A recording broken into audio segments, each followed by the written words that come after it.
प्रेमाने बोला धन निरंकारजी. मी असं का म्हणते प्रेमाने बोला धन निरंकार? जर आमच्या सत्संगमध्ये गेल्यानंतर पहिला शब्द म्हणतात की प्रेमाने बोला. तर प्रेमाने बोलल्यानंतर आपण काही असाध्य काम ते सुद्धा साध्य करू शकतो.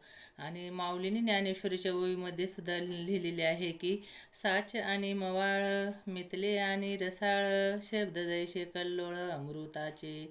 आणि कबीरदासजी सुद्धा म्हणतात की ऐशी वाणी बोलिए जो मन का पाखोय औरों को भी शीतल कर दे खुद भी शीतल होय कबीरा खुद भी शीतल होय. साच आणि मावळ मितुले आणि रसाळ शब्द जैसे कल्लोळ अमृताचे. हे ज्ञानेश्वर माऊलीने सुद्धा ज्ञानेश्वरीमध्ये सांगितलेलं आहे. आणि आमच्या निरंकारी समागममध्ये सत्संगमध्ये सुद्धा आम्ही पहिला शब्द विचार सांगताना जे म्हणतो ते प्रेमाने बोला असं म्हणतो. प्रेमाने बोला धन निरंकारजी.